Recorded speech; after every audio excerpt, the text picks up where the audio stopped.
Potter's Journal. It is still marathon week and I am out of clay. What do? Guess where I am? It is, oh, there it is over my shoulder, Standard Ceramic Supply. Okay, we're gonna get the car, truck all stacked up and get back to the studio and get back to work. I might take a few runs on the skis too. Looks like they still have some snow here in the parking lot, but we got more out in the country. Let's see what's going on in the studio today. How about this? Pottery funnels. Oh, here's one from the 80s that I made. How do I decide what to make? Sometimes it's what you finish and you've just sold out on. Okay, it took me decades to sell out on the funnels, so it's time to make them. Plus, I am beat. I am tired. This week is really starting to wear me down. It's marathon week. I am trying to make pots every day. A lot of it has been small stuff, some new things, and this is something that I decided, okay, since I want to do something every day, and it took me so many decades to sell the first batch, I don't need to make many. I think maybe about 3 or 4 would be enough. And this is thrown and low and wide and brought out, and I found that my fingers are going right under here perfectly to make the lower inside of the lip on a ridge there, that I don't think there'll be any trimming in there to do. It almost looks like there's still one actually left from the 80s. Looks like that's what worked for me last time. When I do something new, I like to check out and see how everybody else has done it, but this one I didn't. So I don't know if anybody else is doing funnels. This may be this may be a unique idea. So share, share, like, and yeah, Potter's Journal exclusive. I kind of doubt it though.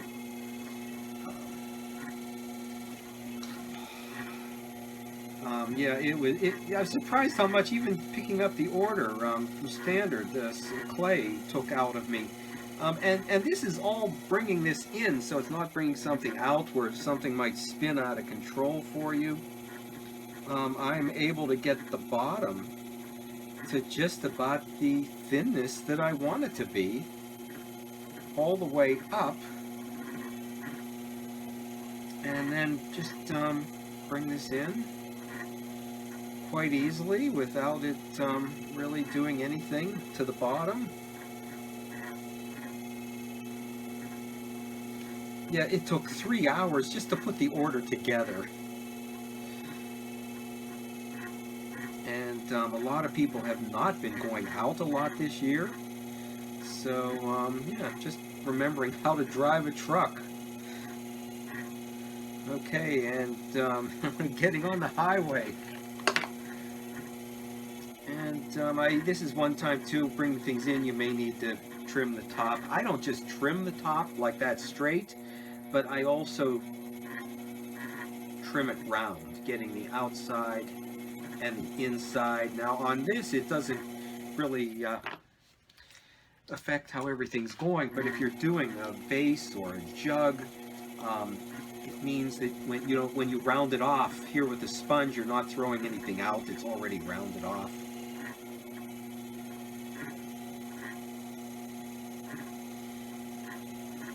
So I got mostly the hazelnut clay of medium or medium to dark bodied, so that for oxidation, firing, electric kiln, it gives a nice color reduction like look. I did get 2 specks. I keep getting a couple specked clays, but I haven't in the end actually decided which one I like better, or written down which one went on which pot. So I got 2 specs.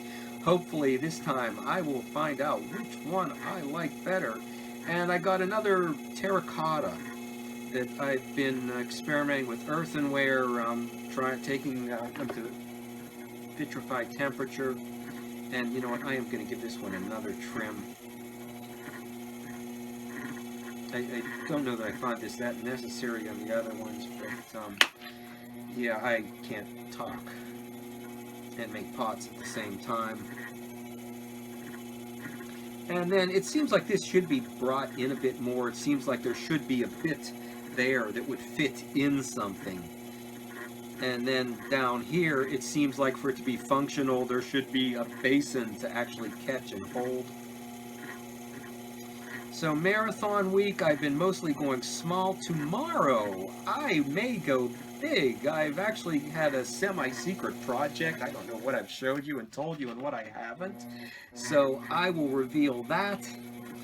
And you know what, I think this needs a little more thickness, so I am just going to push it in. And then round it off on the top. And on the bottom. I often do a number of food features, so I may attempt a very different food feature tomorrow. I'm not sure I want to say because I don't know that I can actually go through with it yet. So I'll have to say you'll have to stop back and see on that one. And you know what, I have been cleaning these up with a rib.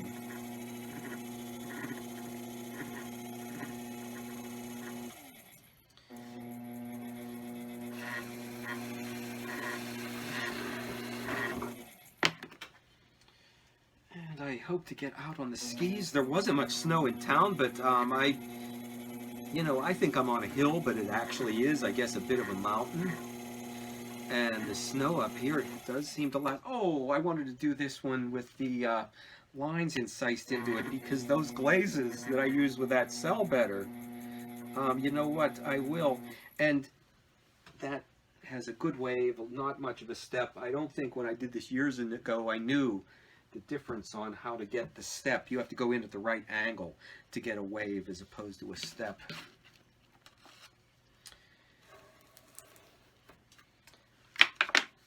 Okay, so there we go. I will put a little handle on this, but I do think now when I put stuff like that on, you know, how will it go through shipping and packing? So we will think about that. And I wonder where Ralph's at because he's going to want to get out on the ski trails too.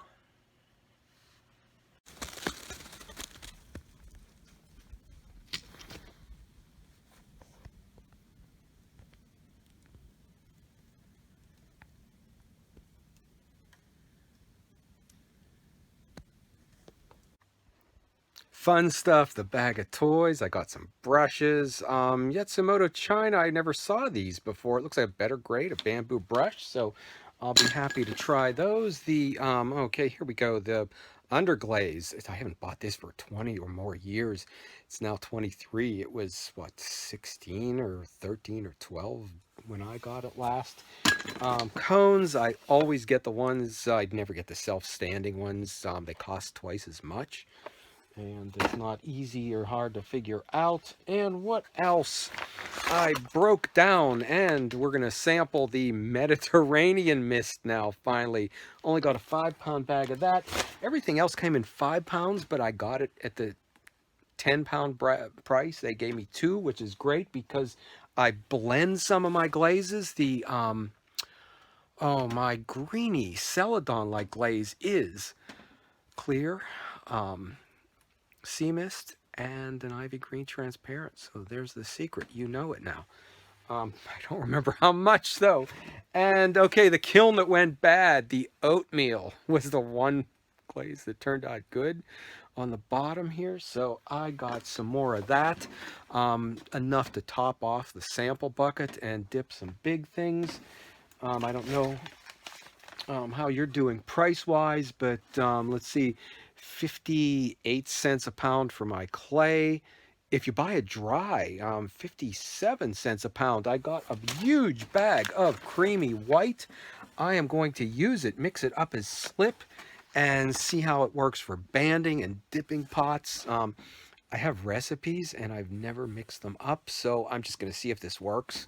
Once upon a time, once upon a time, people mixed up something or used something they dug from the ground and saw if it worked. So we'll find out about that. And now, okay, and look at this, a nice glaze chart too. I did get one, I didn't know they did. 04, 06 glazes. So I may do some earthenware before the year is out. This is all before the year is out. And now, okay, you've encouraged me through the week. I need help unloading the truck. 700 pounds of clay. Maybe we'll finally get this shirt dirty. Okay, there he is. He's waiting. This is one of the steeper trails. It goes back into the park. And that would be the end of my place where it meets up with the park.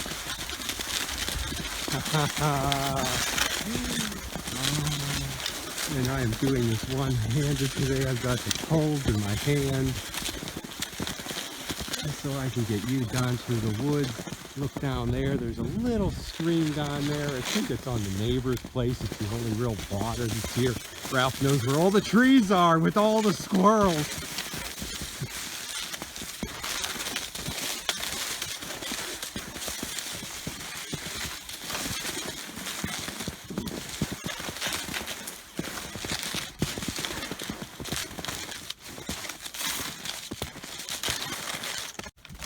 Okay, there he is. He always beats me to the squirrel tree. And hey, look, Ralph, the deers were here. Hey, Ralph, look, this is where the deers were. The deers, they were there. And the squirrels, okay, go out there and check that other squirrel tree. He knows where it's at. He'll make a big loop here and catch up with me on the way back.